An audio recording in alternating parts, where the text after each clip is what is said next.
My name is Shubham Jagdish, I am a teacher at city Montessori school Kanpur road campus. और एक class तो आज हम लोग बढ़ने जा रहे हैं अपने शेयर्स के नेक्स्ट टॉपिक पर। पिछले वीडियो में मैंने आपको पढ़ाया था issue of shares at par क्या होता है, issue of shares at premium क्या होता है, फिर वहां से लेकर मैंने आपको कॉल्स इन अर्लियर बताया था, कॉल्स इन एडवांस बताया था, फिर मैंने आपको interest on calls in advance तक सिखा दिया था। आज की क्लास बुक से थोड़ा हटके होगी। आज जो हम लोग पढ़ने जा रहे हैं वो इसी के आगे पढ़ेंगे, लेकिन जो टॉपिक हम लोग कवर करने वाले हैं ये सबसे इंपॉर्टेंट टॉपिक है। इसका एक सेपरेट भी क्वेश्चन आएगा और इसका एक कलेक्टिव क्वेश्चन भी आएगा एक बड़े क्वेश्चन के साथ। ऑलराइट, तो आज जो हम लोग पढ़ने जा रहे हैं वो है forfeiture and re issue of shares.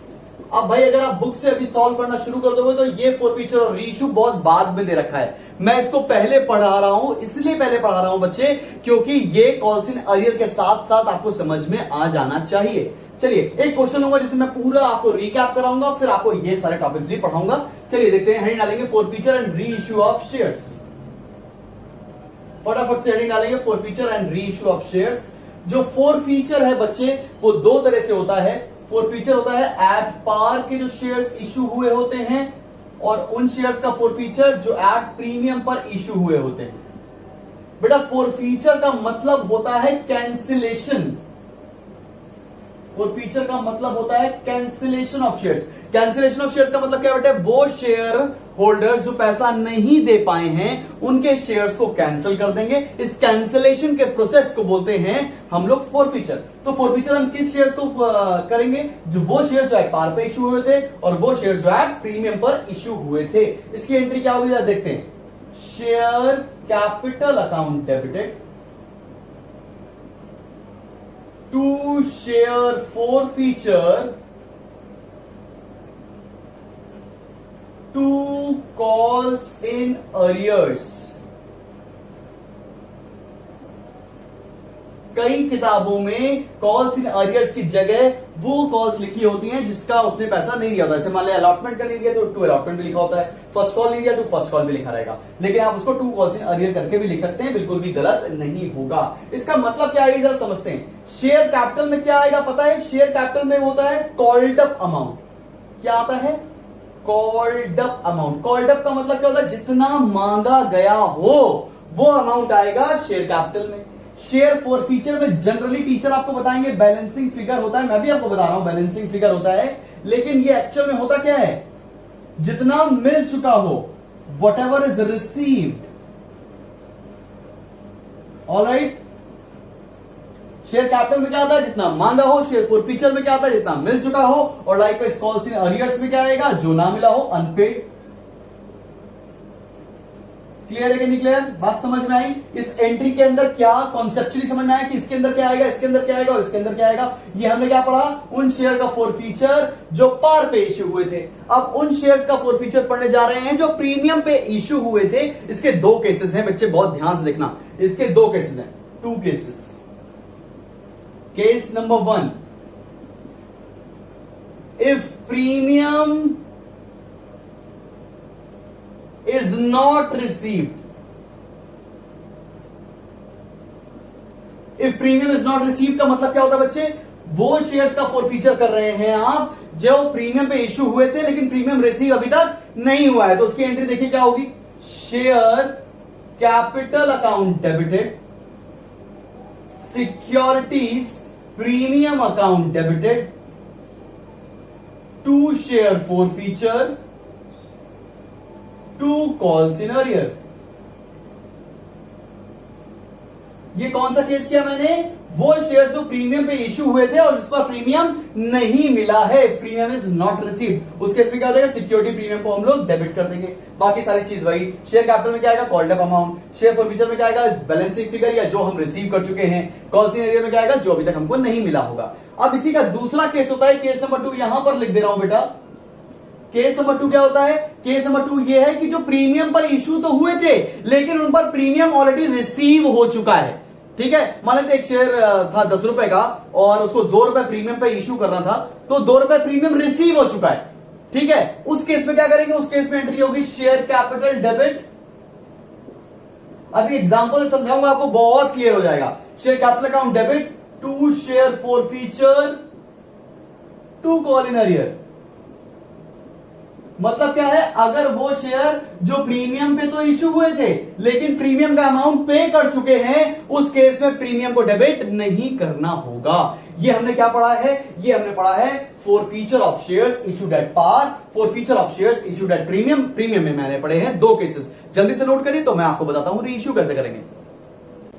Alright, तो बढ़ते हम लोग अपने री इश्यू ऑफ शेयर्स पर। री इश्यू ऑफ शेयर्स बच्चे, इसके तीन केसेस हैं।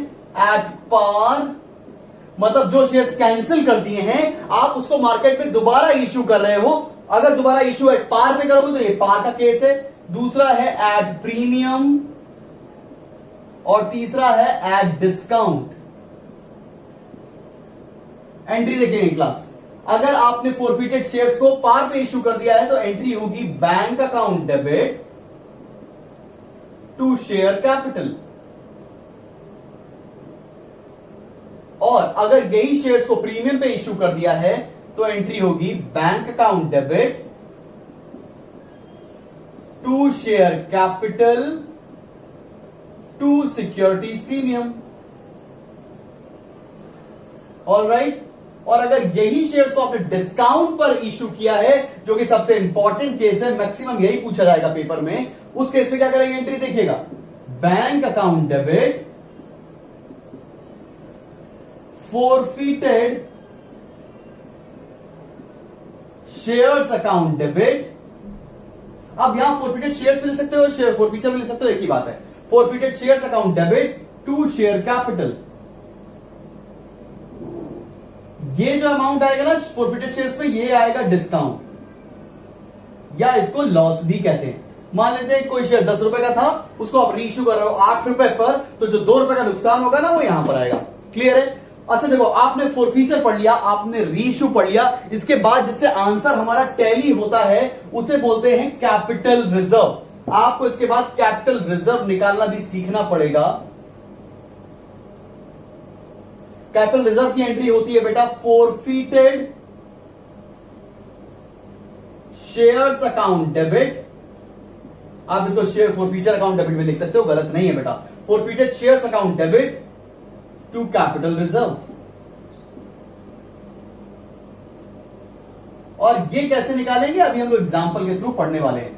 तो मतलब क्या है, आपके वहां 6 नंबर का एक क्वेश्चन आ सकता है जिसमें आपको फॉरफीचर करना होगा, जिसमें आपको रीइश्यू करना होगा और जिसमें आपको कैपिटल रिजर्व निकालना होगा।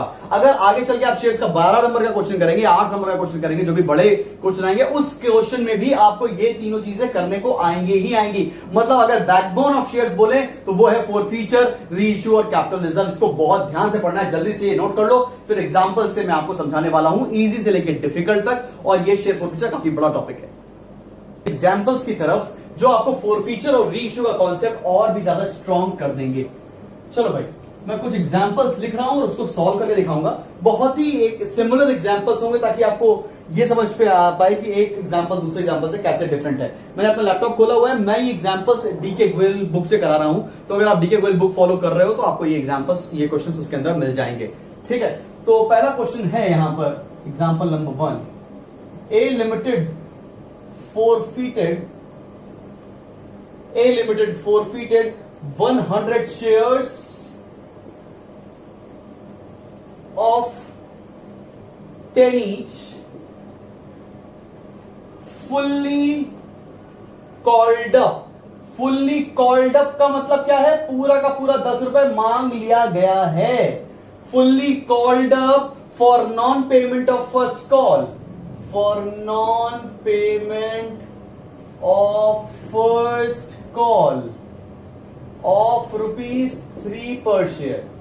मतलब क्या है बेटा लोग, इसमें एक 100 शेयर्स थे जिसका जो 10 रुपए का था, जिसमें से 10 के 10 मांग लिए हैं लेकिन 3 रुपए नहीं मिले हैं हमें। ठीक है, उसके बाद क्या कर रहे हैं, सारे शेयर्स को फॉरफीट कर दे रहे हैं। All the shares are reissued. पहला केस समझना, यहां पे सारे शेयर्स रीइश्यू हो रहे हैं। All the shares are reissued at 10 per share. इसका मतलब कौन सा केस हो गया बेटा, ये हो गया रीइश्यू एट पार का केस। ठीक है, तो जल्दी से देखिए, एंट्री बना रहा हूं मैं, आपको समझ में आएगी कि नहीं आएगी बताइएगा। तो पहले फॉरफीचर की एंट्री पास कर रहे हैं हम लोग, share capital account debit to share forfeiture, यहां पे प्रीमियम वगैरह तो है नहीं, टू कॉल्स इन अरियर।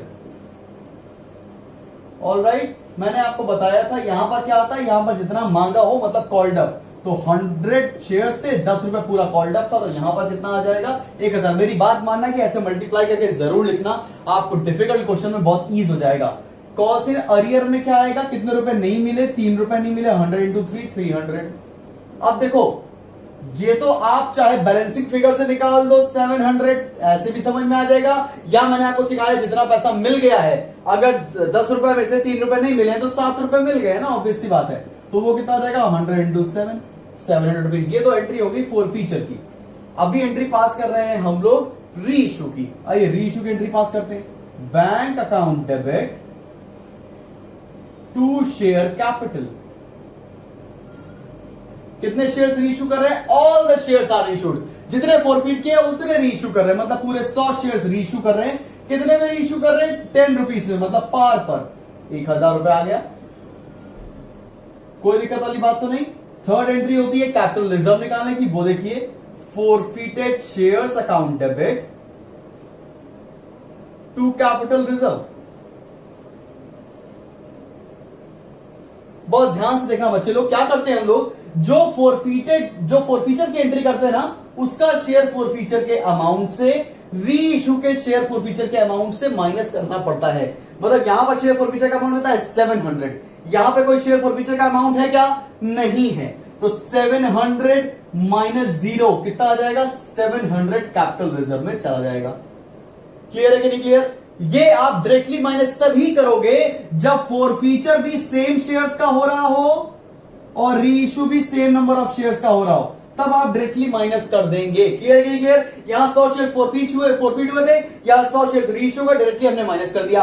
यहां पर फॉरफीचर का अमाउंट 700 है, यहां पे कोई फॉरफीचर का अमाउंट है नहीं, इसलिए 700 माइनस 0 कैपिटल रिजर्व सीधा कितना चला जाएगा, 700 रुपीज।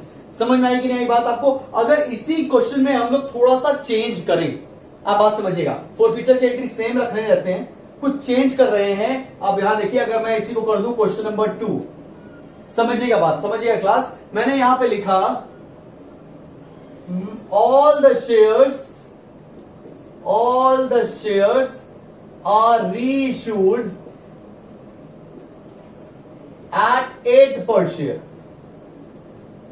मतलब जितने शेयर्स फॉरफीट किए गए थे उसको कितने में आप रीइश्यू कर रहे हो, 8 पर शेयर पर रीइश्यू कर रहे हो। तो मैं यहां पर सेकंड एंट्री पास कर रहा हूं, पहली एंट्री तो सेम रहेगी, सेकंड एंट्री पास कर रहा हूं रीइश्यू वाली, ताकि आप डिफरेंस समझ पाओ कि क्या डिफरेंस है अगर दोनों के रीइश्यू में कुछ चेंज आएगा तो आप समझते हैं। बैंक अकाउंट डेबिट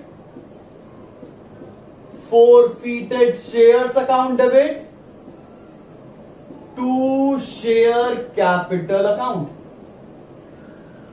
ऑलराइट, कितने शेयर्स रीइश्यू कर रहे हैं, पूरे 100।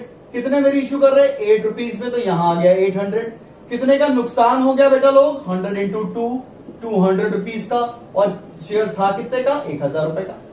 क्लियर है कि नहीं क्लियर। अब जरा कैपिटल रिजर्व की एंट्री देखी जाए, forfeited shares account debit to capital reserve. अब देखो कैसे कैसे क्या माइनस करना होता है। फॉरफीटेड शेयर्स जब आपने एंट्री की थी शेयर फॉरफीचर का, तो क्या आया था 700, उसमें से कितना माइनस करते हैं, शेयर फॉरफीचर का अमाउंट यहां कितना आ रहा है 200, तो अभी कैपिटल रिजर्व में कितना चला जाएगा 500।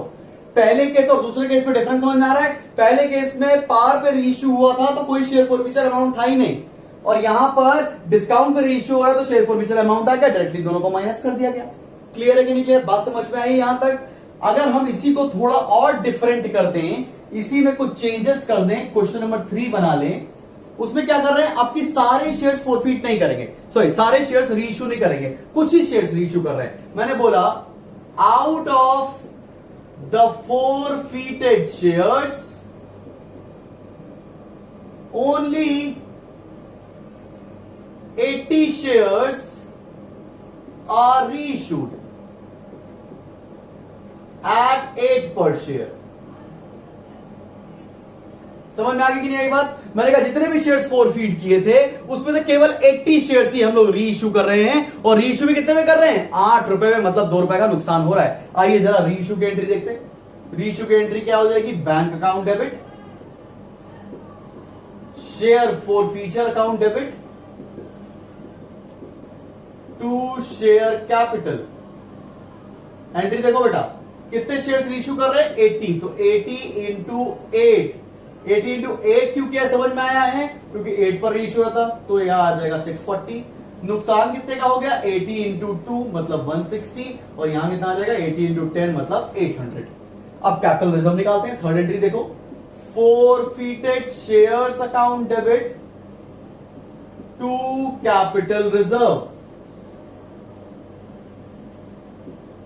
अभी तक क्या कर रहे थे हम लोग? डायरेक्टली माइनस कर दे रहे थे। अब देखो फोरफीट कितने हुए थे? 100 शेयर्स। कितने शेयर्स का फोरफीचर हुआ था? 100 शेयर्स का।